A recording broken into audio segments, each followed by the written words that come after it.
అలానే ఎంసీఎస్ రావు తెలంగాణలో జరుగుతున్నటువంటి కల్వకుంట్ల ఫ్యామిలీ డ్రామా ఏదైతే ఉందో అది ఇప్పుడు తెలంగాణ సమాజానికే కాదు తెలుగు సమాజానికి ఒక పెద్ద షోలా కనిపిస్తుంది. ఆ షో ఎలా ఉంది అనే దాని మీద వాట్సాప్ యూనివర్సిటీలో ఒక ఆర్టికల్ చక్కర్లు కొడుతోంది. అసలు ఆ ఆర్టికల్ ఎందుకు రాశారు, ఆర్టికల్ రాయడానికి కారణం ఏంటి అనేది నేను విశ్లేషిస్తాను. అసలు ముందు ఆ వాట్సాప్ యూనివర్సిటీలో తిరుగుతున్నటువంటి ఆ కంటెంట్ ఏంటి అనేది నేను మీకు చూపిస్తాను. ఆ తర్వాత దాని మీద నేను విశ్లేషణ చేస్తాను. అసలు ఎందుకు వాట్సాప్ యూనివర్సిటీలో ఆ విధంగా వాళ్ళు తిప్పుతున్నారు, ఇది వాట్సాప్ యూనివర్సిటీలో తిరుగుతుంది. ఇక్కడ చూడండి, నాకు వస్తే నేను పంపించాను వేరే వాళ్ళకి. సో ఈ షో ఎట్లా ఉంది, కల్వకుంట్ల డ్రామారావు, ఇదనమాట వాళ్ళు రాసినటువంటి ఆర్టికల్. ఎవరు, వాట్సాప్ యూనివర్సిటీలో 10,000 కోట్ల రూపాయల బడ్జెట్తో ఉన్న నీ రాష్ట్రాన్ని 2 లక్షల కోట్ల రూపాయల బడ్జెట్కి తీసుకెళ్లిన చంద్రబాబు నాయుడు గారిని అక్రమంగా గజన్ రెడ్డి మూర్ఖుడు అరెస్ట్ చేస్తే షో బాగుందని ట్వీట్ చేసావు నీచుడా. అంటే నేను ఆ పదం వాడకూడదు కానీ బట్ అక్కడ రాసింది కాబట్టి నేను చదువుతున్నాను. ఏ కష్టం లేకుండా నువ్వు అధికారం చేతిలో ఉన్నప్పుడు కన్ను మిన్ను ఆనకుండా విచ్చలవిడిగా భోగభాగ్యాలు అనుభవించి వేలు లక్షల కోట్లు ఆస్తులు భూములు దోచావు. అవి చంద్రబాబు నాయుడు పుణ్యమాని వేల రెట్లు పెరిగిన హైదరాబాద్ ఆస్తులే. నీ చెల్లి లిక్కర్ మాఫియా కేసు, నీ బావ నీ తండ్రి కూలేశ్వరం కేసులో, నువ్వు ఫోన్ ట్యాపింగ్ కేసులో మరియు ఫార్ములా 1 రేసర్ కేసులో ఏముంది బాయ్ కుటుంబం మొత్తం. ఇప్పుడు దోచిన వాటాల కోసం రోడ్డున పడ్డారు. ఇక్కడ ఆంధ్రప్రదేశ్లో మహానేత కుటుంబం కూడా సేమ్ టు సేమ్. ఏమి ఉందరా మీ కుటుంబాల కథాకమేషు, 2 కుటుంబాల కథాకమేషు. చూసారా కాలం వేసే శిక్ష. ఎప్పుడు ఎవరిని హేళన చెయ్యవద్దు కేడిఆర్. నువ్వు గజన్ రెడ్డి హేళన చేసిన చంద్రబాబు నాయుడు గారు కేంద్రంలో దేశంలో అతి ముఖ్యమైన పాత్ర పోషిస్తున్నాడు. నువ్వు జైల్లో పెట్టించిన రేవంత్ రెడ్డి ముఖ్యమంత్రిగా మీ రాష్ట్ర అసెంబ్లీలో నువ్వు ఆఫ్టర్ ఆల్ ఎమ్మెల్యేవి మాత్రమే. మీకు పాపం పండింది. షర్మిల చెల్లి, కవిత చెల్లి, మీకు జరగాలి న్యాయం. ఇది ఈ పోస్టు బాగా వైరల్ అవుతుంది. సో ఇది ఎందుకు రాశారు, ఎందుకు రాయాల్సి వచ్చింది అని అంటే నాకు ఆ రాసిన వాళ్ళ భావం లేదంటే ఎందుకు రాశారు అనేది నాకేమర్థం అవుతుందంటే, చంద్రబాబు నాయుడు గారిని స్కిల్ డెవలప్మెంట్ కేసులో నిరాధారమైనటువంటి ఆరోపణలతో జగన్మోహన్ రెడ్డి గారు ఆ రోజున రాజమండ్రి సెంట్రల్ జైల్లో పెట్టించారు. ఆయన లండన్ వెళ్ళి లండన్ నుంచి ఆదేశాలు ఇవ్వడంతో స్కెచ్ వేసి లండన్ వెళ్ళిపోయారు. లండన్ నుంచి ఆపరేట్ చేశారు. రాజమండ్రి సెంట్రల్ జైల్లో చంద్రబాబు నాయుడు గారిని పెట్టారు. 53 రోజులు చంద్రబాబు నాయుడు గారు జైల్లో ఉన్నారు. ఆ జైల్లో పెట్టే ముందు కర్నూలు జిల్లా నుంచి ఆయన్ని రాజమండ్రి సెంట్రల్ జైలుకి పోలీసులు తీసుకొచ్చారు రోడ్డు మార్గం ద్వారా. అది చూసినటువంటి కేటీఆర్ గారు ఒక ట్వీట్ చేశారు, సూపర్ బ్రో అని, భలే చూపించావు బ్రో షో అని చెప్పి ఆనందపడ్డాడు కేటీఆర్ గారు అప్పట్లో. ఎవరిని, జగన్మోహన్ రెడ్డి గారిని ఉద్దేశించి షో భలే చూపించావు బ్రో అని చెప్పి. అది ఇప్పుడు గుర్తొచ్చింది ఎవరికి, చంద్రబాబు నాయుడు గారికి, అభిమానులకి అనేది నాకు అర్థమవుతుంది ఆ వాట్సాప్ యూనివర్సిటీ టెక్స్ట్ చదివిన తర్వాత. విధి అనేది చాలా బలంగా ఉంటుంది, బలీయమైనది అని చెప్పి దివంగత రోషయ్య గారు ఒక సందర్భంలో చెప్పారు. హెలికాప్టర్ ప్రమాదంలో రాజశేఖర రెడ్డి గారు చనిపోయిన తర్వాత ముఖ్యమంత్రి బాధ్యతలు స్వీకరించే ముందు ఆయన చేసినటువంటి వ్యాఖ్యలు అవి. విధి చాలా బలీయమైనది, దాన్ని మనం ఎవరు ఎదిరించలేము. కాబట్టి రాజశేఖర రెడ్డి గారు హెలికాప్టర్ ప్రమాదంలో చనిపోయిన తర్వాత తాను ముఖ్యమంత్రి పదవి చేపట్టడం బాధాకరమే, అయినా విధి చాలా బలీయమైనది, దాన్ని అనుసరించాల్సిందే అని చెప్పి ఆయన ముఖ్యమంత్రిగా బాధ్యతలు స్వీకరించారు. ఇప్పుడు వాట్సాప్ యూనివర్సిటీలో కూడా అదే చెప్తున్నారు. విధి చాలా బలీయమైనది, విధి రాత అనేది తప్పదది. చంద్రబాబు నాయుడు గారిని షో భలే ఉంది అని చెప్పి జగన్మోహన్ రెడ్డి గారిని పొగుడుతూ మీరు రాశారు కదా. ఇప్పుడు ఏమైంది, సంవత్సరం తిరిగే లోపల జగన్మోహన్ రెడ్డి గారు అధికారం కోల్పోయి ఎమ్మెల్యేగా ఉన్నారు.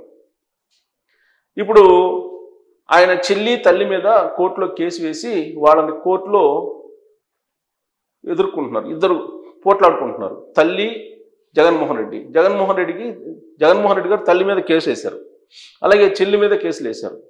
సో ఆ కుటుంబం ఎలా ఉంది అని చెప్పి చూస్తూ ఉన్నాం.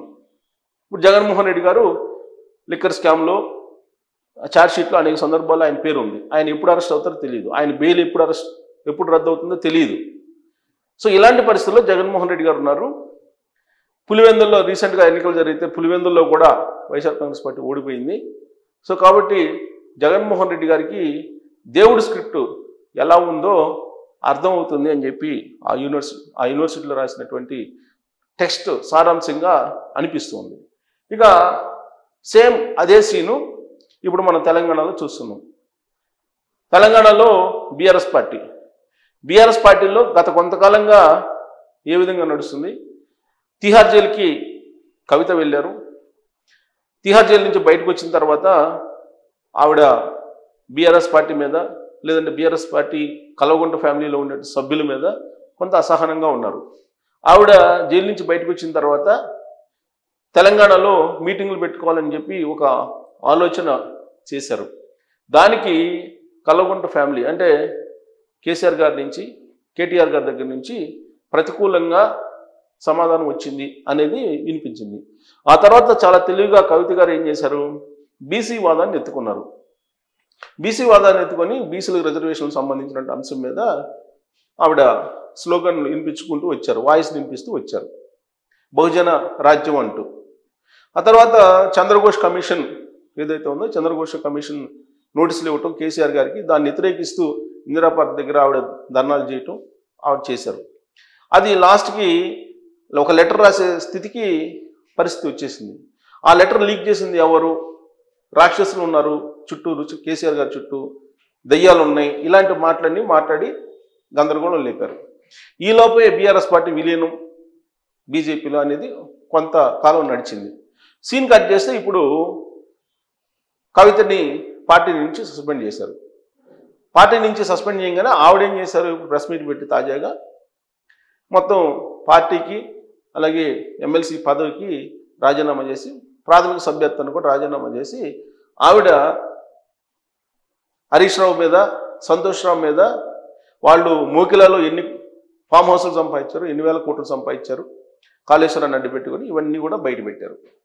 ఇప్పుడు కేటీఆర్ గారిని ఇప్పటివరకు కేటీఆర్ గారి మీద తీవ్రమైన ఆరోపణలు అయితే చేయలేదు, కానీ ట్వీట్ల ద్వారా ఆయన పార్టీని నిలపలేడు అని చెప్పి ఆవిడ కామెంట్లు చేశారు. సో ఇవన్నీ కూడా ఒక పెద్ద షో నడిపించారు. ఇప్పుడు షో నడిపిస్తూ ఉన్నారు. ఇదంతా కూడా ఫ్యామిలీ డ్రామా.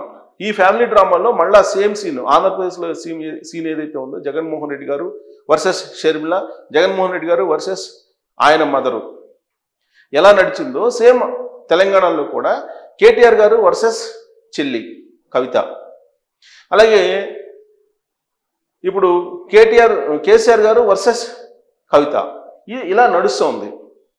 ఇలా నడుస్తూ ఉన్న క్రమంలో అసలు ఈ పార్టీలు ఏంది, వీళ్ళ వ్యవహారం ఏంటి అనేటువంటి చర్చ ఇప్పుడు సమాజంలో జరుగుతోంది. ఎందుకంటే యథా రాజా తదా ప్రజ అంటారు.